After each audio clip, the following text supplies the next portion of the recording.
Your life is a story. Watch till the end, you will see how every day a new page is written. But you are not the only author. There are unseen architects shaping the narrative, often without you even noticing. These architects are the people you spend your time with. Consider the story of a young man named Alex. He was drifting through life, content with mediocrity. His days were filled with unproductive habits, his ambitions were small, his friends were the same. One day, a new opportunity forced Alex to join a local running club, to prepare for a charity 5K he reluctantly signed up for.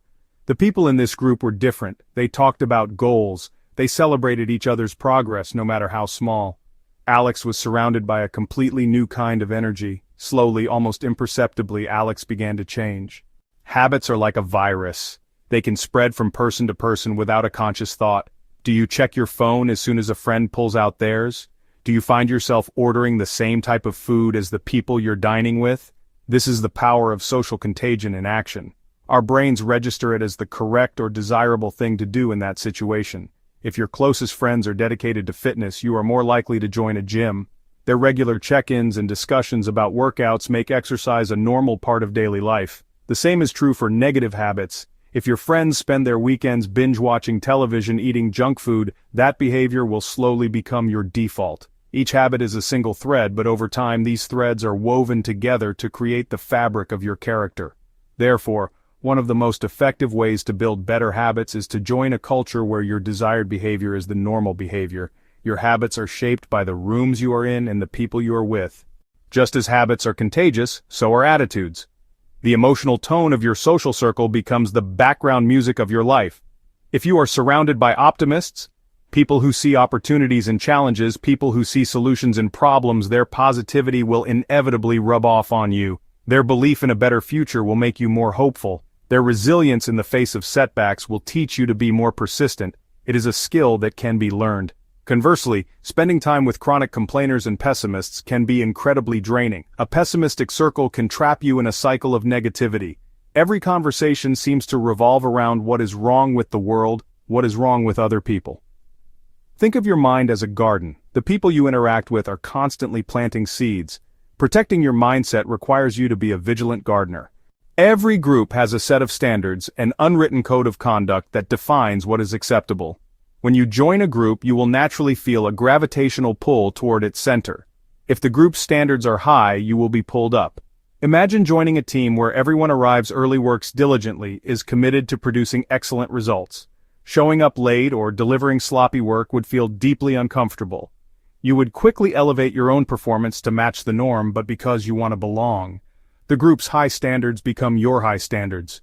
Now consider the opposite scenario. They cut corners and your potential begins to shrink. There is a popular saying, you are the average of the 5 people you spend the most time with. It's a practical formula for understanding your life. So, take a moment to think about your 5 closest confidants. Consider their habits, their attitudes. It is highly likely that your own life mirrors the average of theirs. Understanding this principle gives you incredible power. It means you can intentionally design your life by being deliberate about who you allow into your inner circle. You must actively seek out people who embody the qualities you wish to cultivate. Spend more time with relentlessly positive people. Befriend people who prioritize their well-being. The process of curating your circle requires both. It may mean lovingly creating distance from those who consistently drain your energy or lower your standards, but to become a great person for others to be around. Choose your circle wisely, for they are the co-authors of your destiny. Now let's take what we have learned and apply it to gaining wealth. You know, it's often said that you are the average of the 5 people you spend the most time with. And honestly, this isn't just some motivational quote, it's actually a fundamental truth about human behavior. So, think about it for a moment.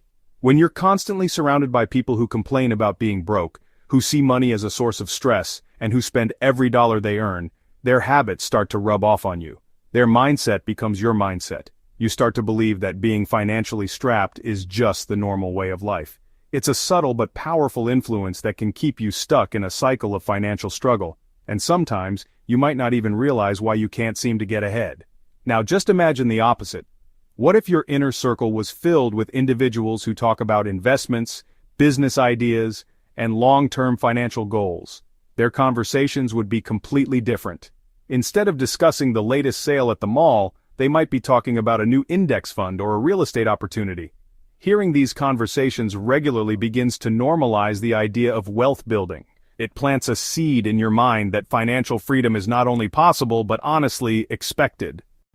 Spending time with wealthy people isn't about asking them for money or hoping for a handout. It's about something far more valuable, learning through osmosis.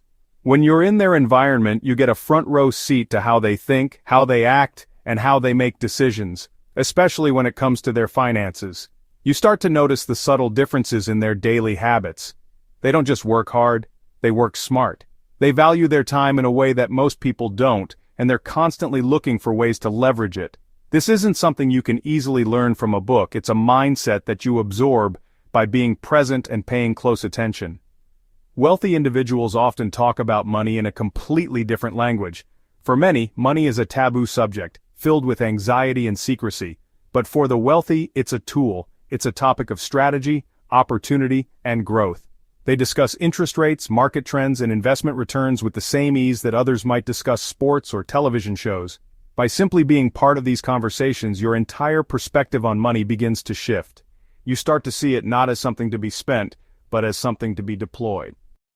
One of the most fundamental differences between the wealthy and everyone else lies in their understanding of two simple words: assets and liabilities. A wealthy person's primary financial goal is to acquire assets, things that put money into their pocket. Stocks, real estate that generates rental income, ownership in a profitable business. Every dollar they direct toward an asset is a soldier sent out to work for them, generating more dollars over time. This focus is relentless. It's the guiding principle behind almost every financial decision they make.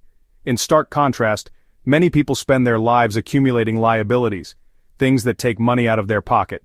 Expensive cars with high monthly payments, designer clothes that lose value the second you wear them, the latest gadgets that will be obsolete in a year. These items provide temporary satisfaction, but are financial black holes, constantly draining resources that could have been used to build wealth. The wealthy aren't necessarily against enjoying nice things, but they often buy them with the passive income generated by their assets, not with their hard-earned capital. The assets pay for the liabilities, not the other way around. Think of it this way. A typical person gets their paycheck and immediately thinks about what they can buy with it. A wealthy person gets their paycheck, or more likely, income from their investments, and immediately thinks about how they can use it to buy more income-producing assets. It creates a virtuous cycle where their assets grow and generate more income, allowing them to buy even more assets, leading to exponential wealth growth. One of the most significant barriers to building wealth is debt, specifically bad debt. Wealthy people have a profoundly different relationship with debt than the average person. They understand that not all debt is created equal. They actively avoid bad debt money borrowed to purchase depreciating assets or for consumption. Credit card debt for shopping sprees, high-interest personal loans for vacations, extravagant car loans.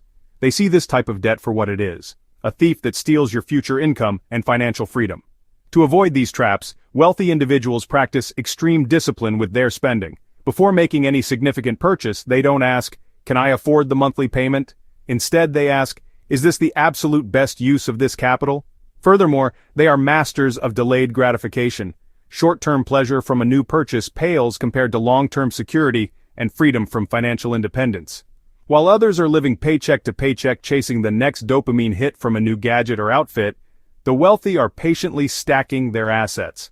On the other hand, the wealthy are not afraid to use good debt strategically. Good debt is money borrowed to acquire an asset expected to increase in value or generate income. The key difference is that the asset itself pays for the debt and then some.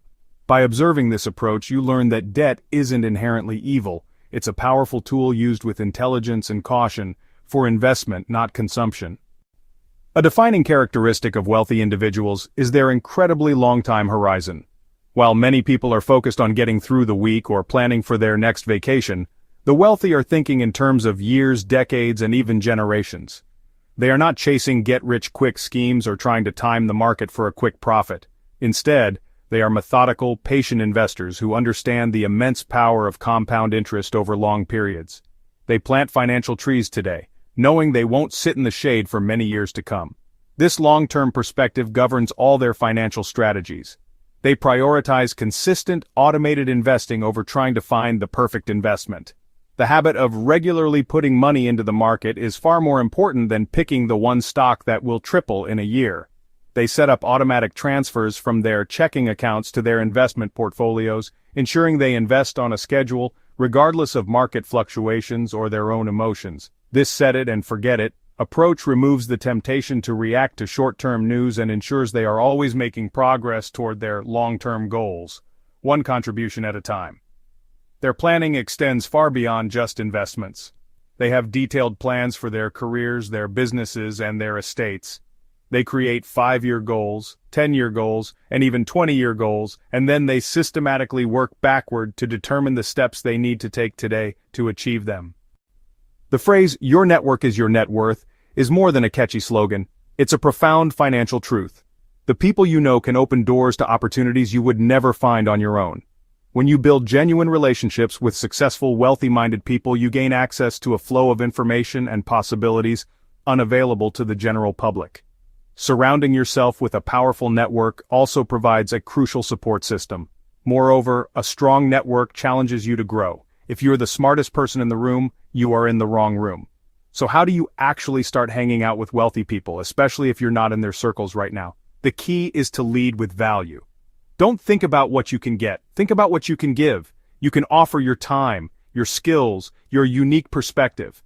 Find local business meetups, investment clubs, seminars on topics that interest you. Go to these events not to ask for anything but to listen, learn, and find ways to be helpful. Another powerful strategy is to find a mentor. Identify someone whose success you admire and study their journey. Then, reach out with a specific, thoughtful message. You don't have to meet millionaires in person to learn from them. In today's digital world, you can curate a virtual circle of influence. Follow and consume content from successful investors, entrepreneurs, financial experts on YouTube, podcasts, blogs. Immerse yourself in their way of thinking. By carefully choosing your digital diet, you can surround yourself with positive, wealth-oriented thinking 24/7, right from your own home. Finally, start acting like the person you want to become. Begin adopting the habits of the wealthy today, even on a small scale. Start tracking your expenses meticulously. Open a brokerage account. Set up a small, automatic weekly investment into an index fund. Choose to read a book about finance instead of binge-watching a TV show. As you start to take these small, consistent actions, your confidence will grow. You will naturally begin to attract and resonate with others who are on the same path. Your transformation starts not when you meet wealthy people, but when you decide to think and act like one. Please like and subscribe. It will help us grow and reach more people.